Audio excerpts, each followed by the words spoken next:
La lluvia fría golpeaba el asfalto. Eso fue lo último que sentí antes de morir en la cuneta, sin un céntimo y traicionada. Ahora, el reloj digital de mi mesita de noche parpadea. Son las 3 de la madrugada. Es la noche antes de la mayor salida a bolsa de la década. Esta vez, Javier no se lo va a quedar todo. Pienso venderlo. Absolutamente todo. Bilis. Una bilis amarga y metálica me cubría la garganta, espesa y sofocante. Jadeé. Mis pulmones se expandieron con violencia, como si lucharan contra el peso de 2 metros de tierra. Llevé las manos al pecho, con los dedos frenéticos, buscando la tela áspera de la bata del hospital. Buscaba el residuo pegajoso de los electrodos del electrocardiograma, la quietud aterradora de un corazón que falla. En su lugar, mis uñas se clavaron en puro algodón egipcio de 600 hilos. El aire no olía a alcohol estéril y a descomposición. Olía a madera de cedro, a vainilla cara y al leve aroma persistente de la lluvia contra un cristal grueso. Parpadeé en la oscuridad. Mis ojos se adaptaron al suave resplandor ámbar del horizonte de la ciudad, que entraba por unos ventanales que iban del suelo al techo. Esto no era la unidad de paliativos. Esto era el ático. Una respiración aguda y entrecortada se escapó de mis labios. Aparté las sábanas de un tirón. Mis pies descalzos tocaron el suelo de nogal brasileño. La madera fría me envió una descarga por la columna, anclándome, forzando a mi cerebro a procesar lo imposible. Tropecé hacia el baño principal, apoyándome con fuerza en el tocador de mármol. La mujer que me devolvía la mirada en el espejo no era el fantasma demacrado y de piel gris que acababa de cerrar los ojos por última vez. Tenía las mejillas sonrojadas. Su pelo era espeso, intacto por el debilitamiento inducido por el estrés que había plagado mis últimos meses. Sus ojos, aunque abiertos de par en par por el terror absoluto, eran brillantes, estaban vivos. Mi mano temblorosa alcanzó el elegante smartphone plateado que descansaba junto al lavabo. Toqué la pantalla. Martes, 14 de octubre, 2:14 a.m. El teléfono se me resbaló de la mano. Cayó con estrépito contra el mármol. 14 de octubre. No dentro de 2 años. Ahora. Hoy. Mañana por la mañana a las 9:30. Nuestra empresa. Mi empresa. La firma de logística de aprendizaje automático que construí a partir de un desordenado script de Python en un sótano húmedo, tenía previsto salir a bolsa. La valoración objetivo era de $4.000 millones en mi vida pasada. Este fue el día exacto en que todo terminó. El recuerdo me golpeó con la fuerza de un golpe físico. A las 8 a.m. En la línea temporal original, Javier había entrado en nuestra oficina compartida, oliendo a menta y a engaño.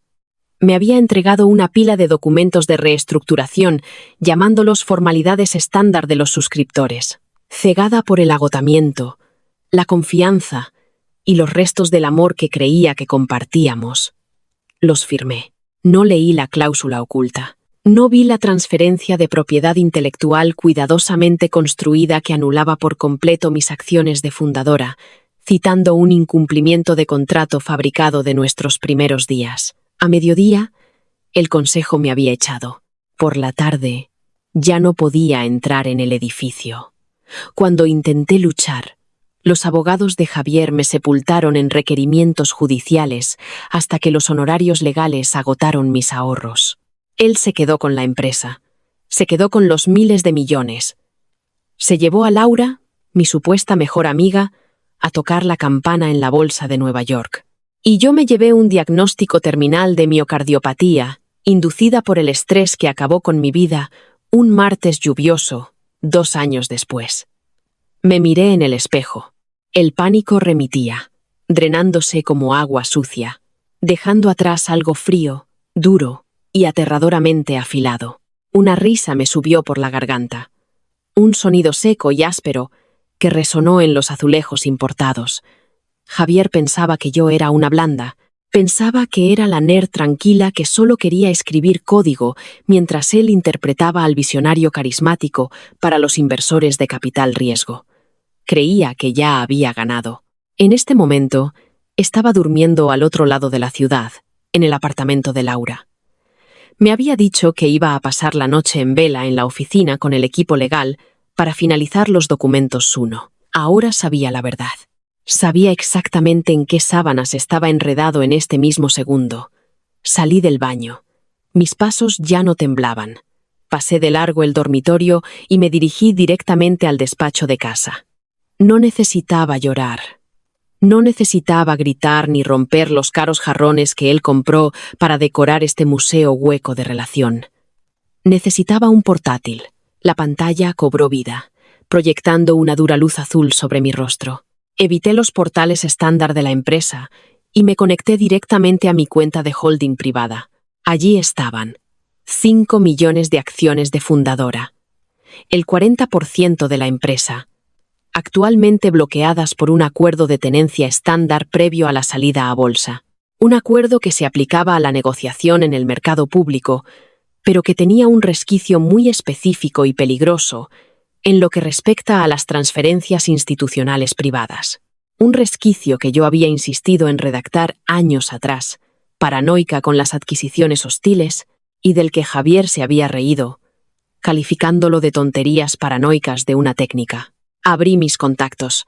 No necesitaba un abogado, necesitaba un tiburón.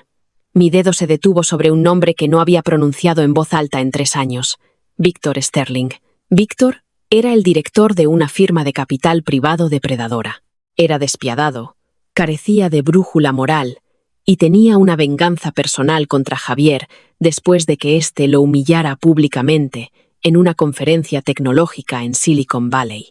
Víctor había estado intentando comprar su entrada en nuestra tabla de capitalización durante años. Y Javier lo había bloqueado vehementemente en cada ocasión.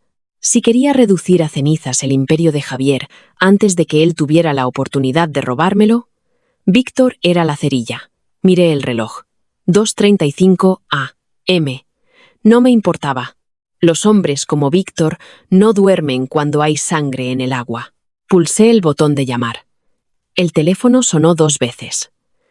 Una voz grave y ronca por el sueño respondió.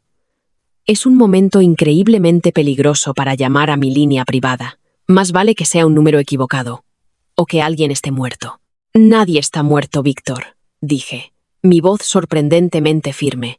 Pero mañana por la mañana, un CEO tecnológico estará suplicando por su vida. Tengo el 40% de la empresa, plenos derechos de voto, sin derecho de tanteo si se vende a un único comprador institucional. El silencio se apoderó de la línea. La respiración pesada se detuvo. ¿Sofía? La voz de Víctor perdió por completo el sueño. Tu salida a bolsa es en 30 horas. ¿A qué demonios estás jugando? No estoy jugando. Quiero salir. Ahora mismo. Esta noche. Me recliné en la silla de cuero. Miré las gotas de lluvia que se deslizaban por el cristal de fuera. Te venderé toda mi participación con un descuento del 40% sobre el precio objetivo de mañana. Ao contado. Transferido a una cuenta de depósito en garantía offshore antes del amanecer.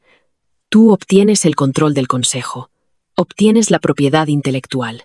Obtienes a Javier por el cuello. Un silbido bajo se filtró por el altavoz. ¿Un recorte del 40%? Estás dejando casi $1.000 millones sobre la mesa. ¿Por qué? Porque Javier va a intentar diluir mis acciones a las 8 de la mañana. Mentí con fluidez, dándole una justificación corporativa que él entendería. Y porque las cifras de adquisición de usuarios que proporcionó a los suscriptores para el tercer trimestre están muy infladas, la salida a bolsa será un éxito, pero la presentación de resultados del primer trimestre provocará un baño de sangre. ¿Me compras ahora? ¿Tomas el control?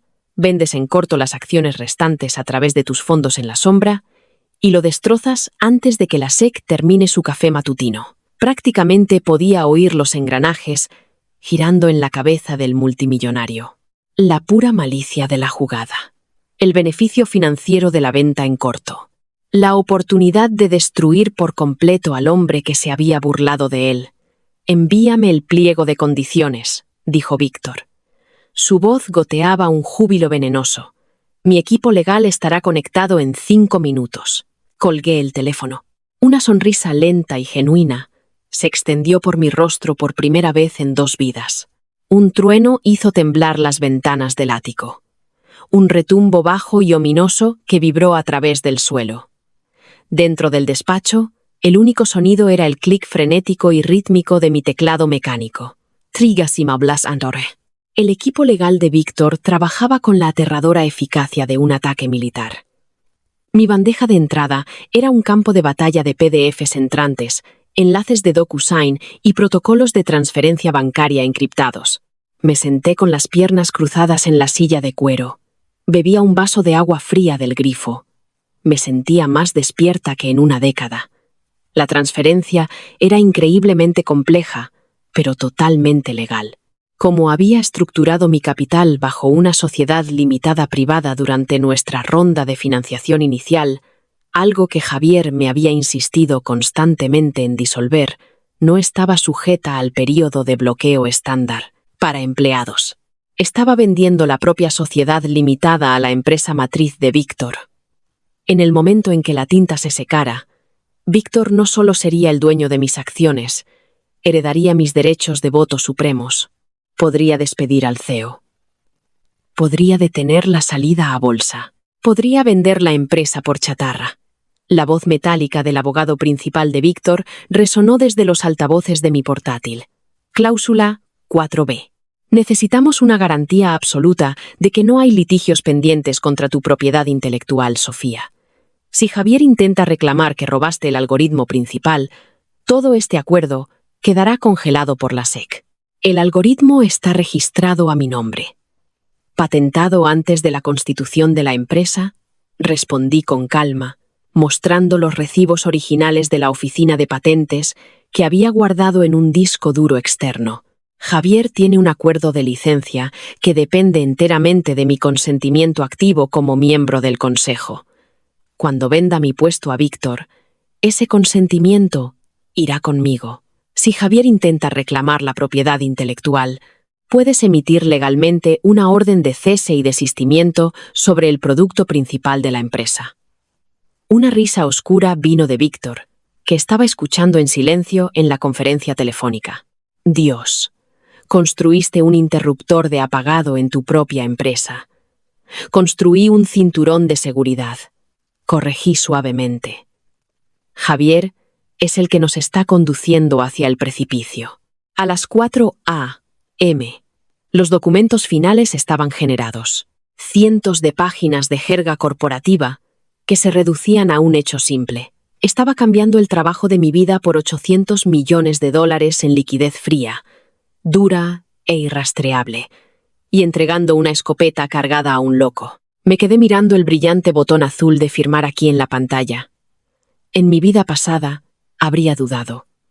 Habría pensado en los empleados. Habría pensado en la sonrisa de Javier cuando cerramos nuestra primera ronda de financiación, comiendo pizza fría en el suelo de un garaje alquilado. Me habría aferrado a la ingenua esperanza de que la lealtad significaba algo. Pero yo había muerto en un suelo de linóleo, ahogándome en mis propios fluidos mientras Javier descorchaba champán en un yate comprado con mi genio robado. Mi dedo ni siquiera tembló. Hice clic en el botón. Documento ejecutado. Transferencia bancaria iniciada. La voz de Víctor crepitó por los altavoces un momento después. Se está moviendo a través de las Caimán. El depósito en garantía se liquidará en 45 minutos. Un placer hacer negocios contigo, Sofía. Te sugiero encarecidamente que apagues tu teléfono mañana. Diviértete en la oficina, Víctor, dije y cerré el portátil. El silencio que siguió fue absoluto. El hecho estaba consumado. La empresa ya no era mía.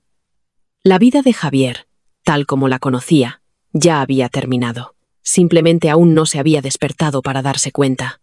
Me levanté y me estiré. Mis articulaciones crujieron. Tenía 1 hora antes de que abrieran los bancos en Zúrich y el dinero fuera permanentemente mío. Salí del despacho y fui por el pasillo hasta el enorme vestidor. Era un monumento a la vanidad de Javier. Hileras de trajes italianos a medida, corbatas de seda de $100, mocasines de terciopelo.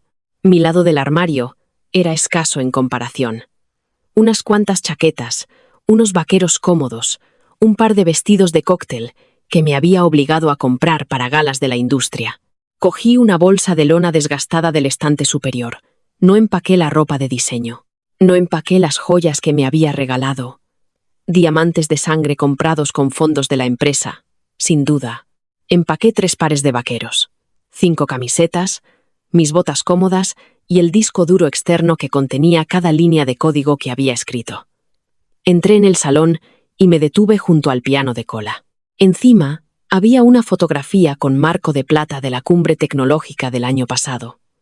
Javier y yo, sonriendo para las cámaras. Su brazo me rodeaba la cintura con fuerza, proyectando la imagen de la pareja de poder perfecta.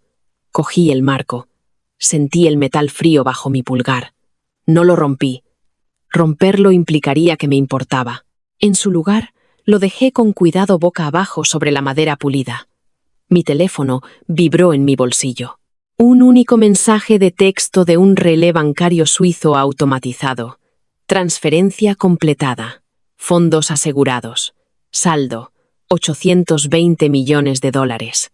Dejé escapar un aliento que no sabía que estaba conteniendo. Mis rodillas se sintieron débiles por una fracción de segundo. La pura gravedad de la cifra amenazaba con aplastarme. 800 millones. Era libre. Podía desaparecer a una isla privada y fundar una nueva empresa con un nombre falso, o simplemente sentarme en una playa a ver el mundo girar. Me eché la bolsa de lona al hombro y caminé hacia la puerta principal del ático. Dejé mis llaves en la encimera de granito de la cocina. No volvería. Mientras bajaba en el ascensor privado hacia el vestíbulo, el sol finalmente comenzó a asomar por el horizonte, pintando la ciudad con tonos amoratados de púrpura y oro.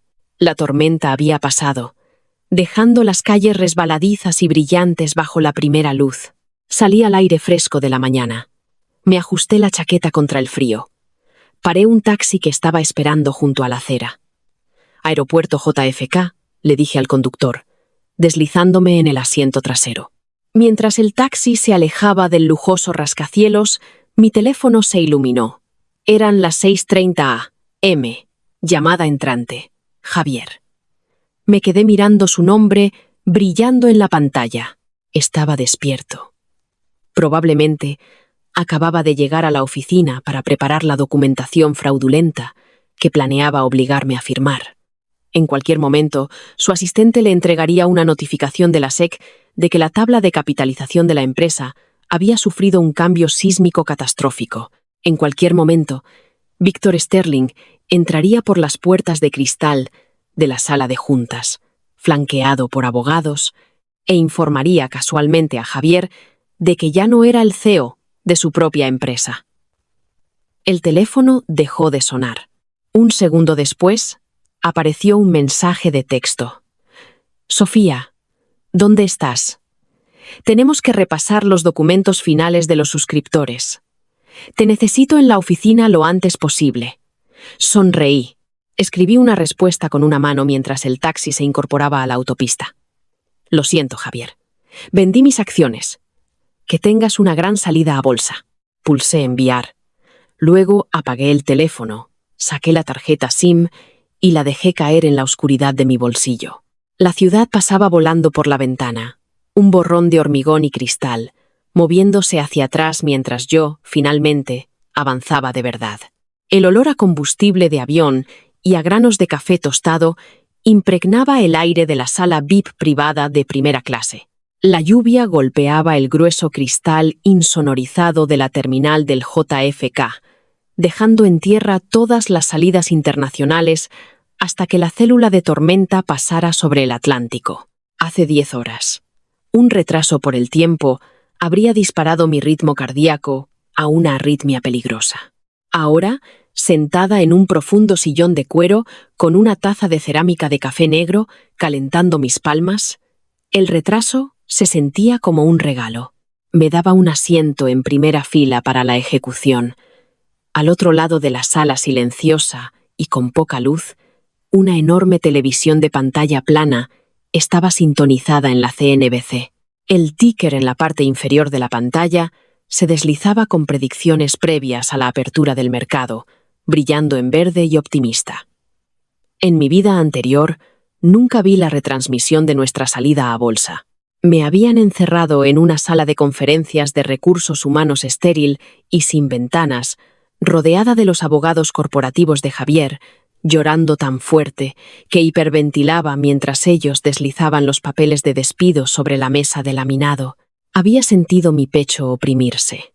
La primera fisura física de la miocardiopatía que finalmente me mataría, mientras Javier estaba en un balcón de caoba riendo para las cámaras.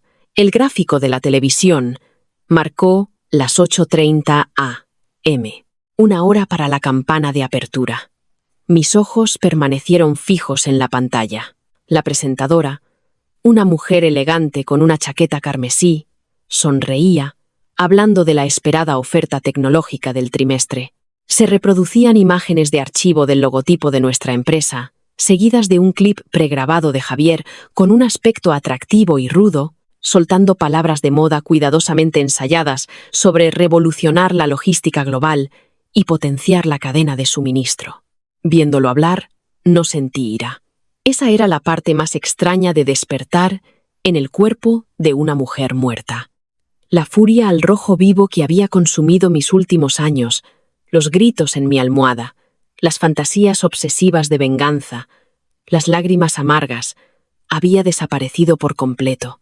Despertar en ese ático no había reavivado el fuego, lo había extinguido, dejando atrás una tundra fría y desolada. Javier ya no era un monstruo al que temer. Era solo un problema matemático que finalmente había resuelto. A las 8:45 a.m. La elegante presentadora se detuvo a mitad de frase. Se llevó 2 dedos cuidados a su auricular. Su expresión perfectamente neutral flaqueó. Estamos recibiendo noticias de última hora desde el parqué de la Bolsa de Nueva York, tartamudeó, revolviendo una pila de papeles en su escritorio. El brillante ticker verde en la parte inferior de la pantalla desapareció abruptamente. Fue reemplazado por un llamativo banner rojo. Salida a bolsa detenida. Transferencia de capital hostil detectada. Un sorbo lento y deliberado de café pasó por mis labios. El tueste oscuro era amargo, complejo y absolutamente perfecto. La cámara cortó abruptamente a una transmisión en vivo desde el parqué. Era un pandemonio absoluto. El caos organizado del distrito financiero se había convertido en una auténtica pelea, a gritos cerca del podio. A través del mar de chaquetas azules y operadores frenéticos, la cámara hizo zoom en el balcón donde colgaba la campana conmemorativa. Javier estaba allí. Llevaba el traje de Tom Ford hecho a medida que había comprado solo para esta ocasión, el que yo había recogido del sastre. A su lado estaba Laura, con un vestido blanco entallado, pareciendo una novia triunfante. Pero no sonreían. La cara de Javier era del color de la tiza húmeda. Le estaba gritando a un hombre con un traje de raya diplomática de color carbón, el abogado principal de la firma de capital privado, a la que había vendido mi alma horas antes. El abogado permanecía completamente impasible, flanqueado por 2 enormes contratistas de seguridad que sostenían una gruesa carpeta de Manila. Incluso sin audio, el lenguaje corporal era universalmente traducible. El abogado le estaba notificando algo. La voz de la presentadora volvió, sin aliento y despojada por completo de su cadencia ensayada. Si acaban de sintonizar, estamos presenciando una situación sin precedentes en la Bolsa de Nueva York. La muy esperada oferta pública de $4.000 millones ha sido suspendida indefinidamente por la SEC. Las fuentes confirman que una compra de capital privado a medianoche de la sociedad holding de los fundadores ha activado una cláusula de cambio de control catastrófica. Pasaron a una pantalla dividida. A la izquierda, los analistas financieros intentaban frenéticamente calcular las consecuencias. A la derecha, la transmisión en vivo mostraba a Javier abalanzándose físicamente sobre el abogado, solo para ser empujado sin esfuerzo por un contratista de seguridad. Laura se estaba alejando de él, con las manos en la boca. La ilusión de su victoria perfecta se hacía añicos en tiempo real. El comprador, continuó la presentadora, leyendo nuevas líneas de un teleprompter, ya ha presentado una orden judicial de emergencia para reemplazar al actual CEO y reestructurar el consejo. Los especuladores del mercado indican que la firma de capital privado planea desmantelar el algoritmo principal y vender en corto el resto de la estructura corporativa. Los inversores institucionales están deshaciéndose de sus acciones preasignadas en mercados opacos. La valoración se está desplomando antes incluso de que el mercado haya abierto. Era un baño de sangre. Javier no solo había perdido la empresa, había perdido su escudo. Los fundadores tecnológicos como Javier en realidad no tienen dinero líquido. Viven a crédito. Solicitan enormes préstamos de alto interés contra sus acciones no consolidadas para financiar sus lujosos estilos de vida. El ático, el yate en Miami, los jets privados, los millones en deuda de riesgo que había garantizado personalmente. Todo se sostenía en la supuesta valoración de $4.000 millones de la salida a bolsa de hoy. Con la salida a bolsa detenida y la valoración de la empresa siendo activamente hundida por vendedores en corto depredadores, esos préstamos con margen iban a entrar en impago. A mediodía, los bancos congelarían sus cuentas. Mañana, embargarían el ático. Javier estaba a punto de tener una deuda de $30 millones y enfrentarse a investigaciones federales por las cifras fraudulentas de usuarios del tercer trimestre que había presentado a los suscriptores. Mi teléfono desechable, que descansaba en la mesa auxiliar, vibró. Lo había comprado en un kiosco de la terminal, pero no le había dado el número a nadie. Lo cogí. Un número local de Nueva York. No era un mensaje, era una llamada. Dejé que sonara, mientras veía en la televisión cómo los guardias de seguridad escoltaban físicamente a Javier fuera del balcón de la bolsa de Nueva York. Su corbata estaba deshecha. Su pelo perfecto era un desastre. Se veía exactamente como el fantasma vacío y desesperado que yo solía ser. El teléfono dejó de sonar. Un momento después, sonó mi correo electrónico seguro de viaje. Era una alerta automatizada del servicio de coches corporativos que solía gestionar. Se ha facturado a su cuenta un cambio de ruta. Destino: servicios VIP de la Terminal 4 del JFK. Había olvidado revocar su acceso a la aplicación de transporte corporativo. Había rastreado mi taxi. Dejé la taza de café en el platillo. La cerámica tintineó suavemente en la silenciosa habitación. La transmisión continuaba pregonando los detalles de su destrucción total, pero silencié la televisión. El evento principal ya no estaba en la pantalla. Estaba de camino en el ascensor. Golpes fuertes y frenéticos sacudieron la gruesa puerta de roble de la sala VIP privada. Los golpes no eran los toques educados y medidos de un conserje ofreciendo toallas limpias. Eran desesperados, húmedos y violentos, resonando en las paredes de caoba de la habitación. El pomo de latón de la puerta se sacudió furiosamente, firmemente cerrado desde dentro. «Sofía, abre la puerta. Sé que estás ahí». La voz de Javier era apenas reconocible. La cadencia suave y de barítono que había encantado a los inversores de capital riesgo y me había manipulado durante años había desaparecido por completo, reemplazada por un chillido agudo y estridente de puro pánico. No me apresuré. Alisé la tela de mis vaqueros, cogí mi bolsa de lona y me la eché al hombro. Caminé lentamente hacia la entrada, deteniéndome justo antes de la puerta. Apoyé la palma de mi mano en la madera fría, sintiendo las vibraciones de sus puños golpeando el otro lado. «Sofía, maldita sea, abre esta puerta o la derribaré. Si dañas la propiedad del aeropuerto, la seguridad federal te arrestará», dije. Mi voz era tranquila y se transmitió sin esfuerzo a través de la madera. «Y realmente no puedes permitirte la fianza ahora mismo, Javier». Los golpes se detuvieron al instante. Un jadeo pesado y entrecortado se filtró por la rendija de la puerta. «Sofía», respiró, la agresión evaporándose en un alivio patético. «Sofía, escúchame. Tienes que revertir la transferencia. Tienes que llamarlos. Dile a la SEC que fue un error. Diles que estabas bajo coacción. Podemos arreglar esto». Avancé y quité el cerrojo.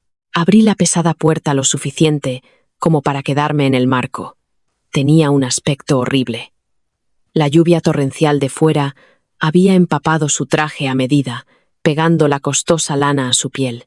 El pelo se le pegaba a la frente, goteando agua sucia sobre la lujosa alfombra de la terminal. Sus ojos estaban inyectados en sangre, moviéndose frenéticamente por el pasillo, como si esperara que las autoridades lo abordaran en cualquier momento. Cuando me vio, intentó entrar a la fuerza. No me moví, simplemente lo miré, fría e impasible, bloqueando el umbral. Mi absoluta quietud pareció ponerlo nervioso, y retrocedió medio paso. «¿Qué has hecho?», susurró, sus manos temblando mientras gesticulaba salvajemente. «¿Tienes idea de lo que has hecho? Has incumplido el contrato. Puedo demandarte hasta arruinarte por esto. Me quedaré con cada céntimo que te dieron.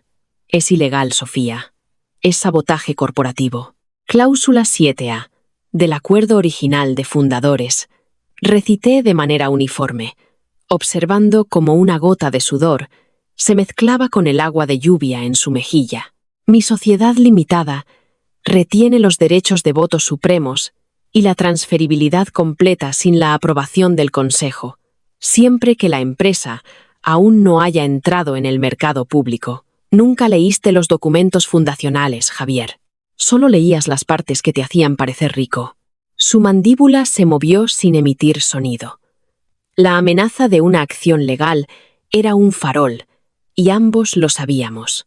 Sus abogados estaban actualmente abandonando su barco que se hundía, negándose a responder a sus llamadas. ¿Por qué?, graznó, su voz quebrándose. Me miró, intentando invocar la vulnerabilidad de cachorro que solía funcionar conmigo. Éramos socios, Sofía. Construimos esto juntos. Íbamos a tocar esa campana juntos. Te quiero. Una risa genuina y sorprendentemente fuerte escapó de mi garganta. Resonó en el silencioso pasillo. Ibas a entregarme una pila de documentos de reestructuración a las 8 a.m., dije, apoyándome casualmente en el marco de la puerta. El color desapareció por completo de su ya pálido rostro. Enterraste una transferencia de propiedad intelectual en las formalidades de los suscriptores. Ibas a despojarme de mis acciones de fundadora, citar un incumplimiento de contrato fabricado y dejarme fuera del edificio a mediodía. E ibas a llevar a Laura a tocar la campana. Javier se quedó helado. Sus pulmones parecieron dejar de funcionar. Me miró con los ojos muy abiertos y horrorizados, no como a una mujer, sino como a una vidente o a un fantasma. ¿Cómo? Tartamudeó, retrocediendo otro paso. ¿Cómo lo? Yo nunca. Los documentos estaban en una unidad encriptada. Siempre fuiste descuidado con tu huella digital. Mentí con fluidez. No necesitaba explicarle el viaje en el tiempo a un hombre que ni siquiera podía entender Python básico. Vi la documentación, Javier. Vi los mensajes de texto con Laura. Vi los préstamos con margen que sacaste contra mi código. La mención de los préstamos con margen lo quebró. Sus rodillas literalmente cedieron. No cayó del todo al suelo, pero se desplomó pesadamente contra la pared del pasillo, deslizándose hasta quedar hecho un desastre arrugado y empapado en la alfombra. Enterró la cara entre las manos. Sus hombros se sacudían con sollozos secos y convulsos. Están reclamando los préstamos. Lloró entre sus palmas, abandonando toda pretensión de orgullo. Los bancos ya han bloqueado mis cuentas personales. El comprador está hundiendo la valoración. Las acciones no valen nada antes incluso de cotizar. Sofía, tengo una deuda de 30 millones. Van a quitarme el ático. Van a quitarle la casa a mi madre. Lo he hipotecado todo. Levantó la vista. Su rostro era un mapa manchado de capilares rotos y pura desesperación. Extendió la mano. Sus dedos mojados rozaron la punta de mi bota de cuero. «Por favor», suplicó, con lágrimas corriendo por su rostro. «Por favor, Sofía, tienes 800 millones de dólares. Sé que los tienes. El informe de la SEC mostró que el depósito se liquidó. Solo préstame 30, solo lo suficiente para cubrir las llamadas de margen. Desapareceré. No me volverás a ver. Por favor, te lo ruego». No dejes que me destruyan. Miré al hombre que había arruinado mi vida anterior.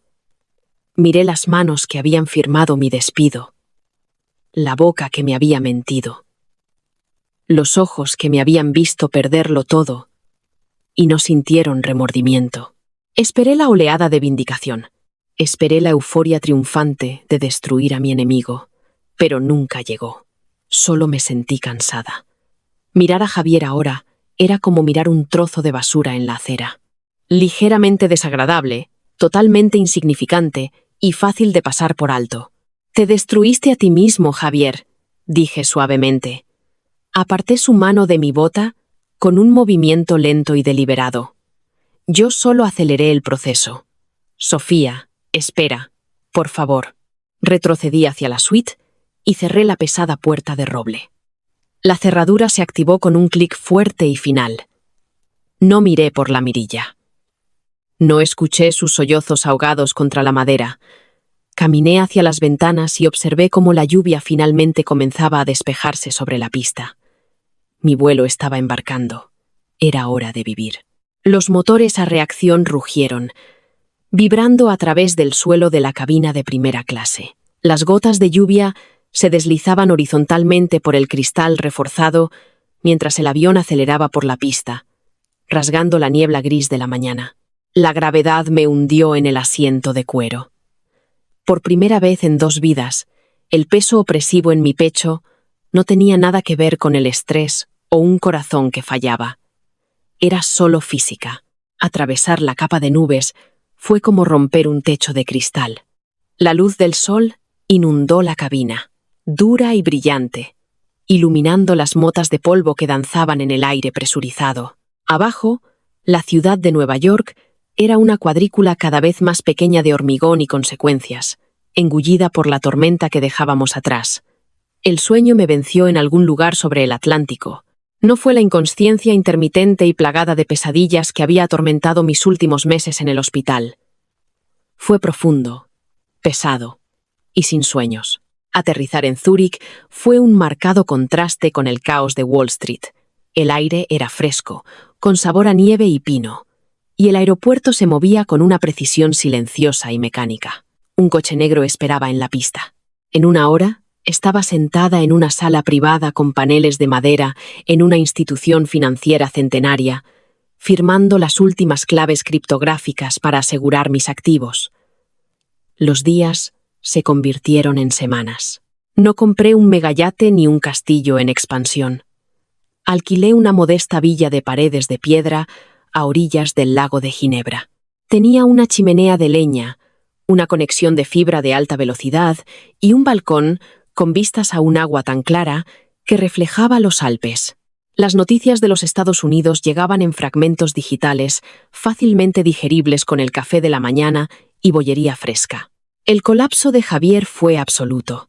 Sin los fondos de la salida a bolsa para cubrir sus llamadas de margen, los bancos se habían movido con una eficiencia despiadada. Embargaron el ático un martes. Los coches deportivos siguieron el jueves. A finales de mes, las autoridades federales habían congelado sus activos restantes a la espera de una investigación sobre las métricas de usuario fabricadas que había presentado a la SEC. Laura no se quedó para sostener su mano. En el momento en que empezaron a llegar las citaciones, hizo sus maletas de diseño y cogió un vuelo a Dubái, dejando convenientemente ninguna dirección de reenvío. Javier se quedó solo en una habitación de motel alquilada en Nueva Jersey, enfrentándose a múltiples cargos de fraude electrónico. Víctor, fiel a su naturaleza depredadora, había desmantelado la empresa por completo. Despidió a toda la cúpula directiva, vendió las patentes subyacentes a un conglomerado tecnológico rival por una prima masiva y disolvió la estructura corporativa. La empresa de logística de aprendizaje automático que había construido en un sótano húmedo ya no existía. Fue borrada del mapa. Extrañamente, llorar por el trabajo de mi vida no dolió. El código era solo una herramienta, la empresa era solo un vehículo. Ambos habían sido envenenados en el momento en que dejé que Javier tomara el volante.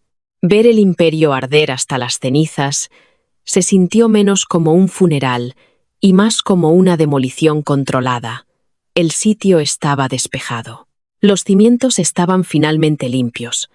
El invierno llegó a Suiza, cubriendo las montañas de un blanco brillante y sumiendo los valles en una quietud silenciosa y helada. Pasaba mis días caminando junto al lago, respirando el aire gélido, sintiendo activamente el latido constante y rítmico de mi corazón perfectamente sano. La miocardiopatía, que me había asfixiado lentamente en mi vida pasada, la fatiga aplastante, el líquido en mis pulmones, la aterradora sensación de ahogarme en mi propia cama, había desaparecido por completo.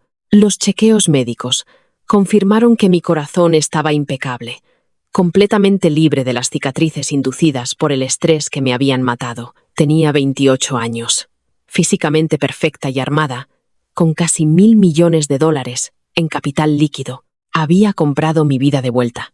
Sin embargo, el impulso incesante de crear, la necesidad obsesiva de construir sistemas y resolver problemas complejos, no había muerto con mi línea temporal anterior. Simplemente había hibernado, esperando a que el entorno tóxico se despejara. Una noche, con la nieve cayendo silenciosamente fuera de las ventanas de la villa y un fuego crepitando en el hogar, abrí mi portátil. La dura luz azul inundó la habitación oscura, proyectando largas sombras contra las paredes de piedra. No abrí el viejo disco duro externo de mi bolso. No miré el código heredado que había vendido a los tiburones. Abrí un editor de texto completamente en blanco. Líneas de sintaxis fresca comenzaron a fluir de mis dedos. Al principio eran toscas, vacilantes y entrecortadas, como un músico que retoma un instrumento querido después de años de parálisis. Pero en una hora, el viejo ritmo volvió. La lógica encajó de nuevo en su lugar. Ya no estaba construyendo software de logística, estaba diseñando algo nuevo. Un protocolo de encriptación completamente descentralizado, algo inmune a los encantadores y parasitarios miembros del Consejo del Mundo. Esta vez, no habría socios carismáticos llevándose el crédito. No habría buitres de capital riesgo exigiendo un crecimiento trimestral a expensas de la estabilidad estructural. No habría documentos de reestructuración ocultos bajo montones de papeles. No habría ningún Javier. Un golpe seco en la puerta interrumpió mi intensa concentración. Sobresaltada, miré el reloj digital. 9 p.m. No esperaba a nadie, y la finca estaba fuertemente vigilada. Cerré el portátil, una repentina punzada de paranoia helada recorriendo mis venas. ¿Me había encontrado Javier de alguna manera? ¿Su desesperación lo había llevado a cruzar el océano? Caminé en silencio hacia la puerta principal, comprobando la cámara de seguridad en mi teléfono. No era Javier. Era un mensajero, abrigado con un abrigo de invierno, sosteniendo una pequeña caja. Exhalé. La tensión sofocante se drenó instantáneamente de mis hombros, y abrí el pesado cerrojo. «Entrega para la finca», dijo el mensajero en un inglés con fuerte acento, entregándome el paquete. «De la panadería del pueblo, pagado por adelantado». Le di las gracias, cerré la puerta y llevé la caja a la cocina. Dentro había una tarta de chocolate negro impecable, todavía caliente del horno. Sobre la caja de la tarta había una pequeña nota escrita, a mano del dueño de la panadería, con el que había charlado a principios de esa semana sobre mi repentina mudanza. «Bienvenida a tu nuevo hogar».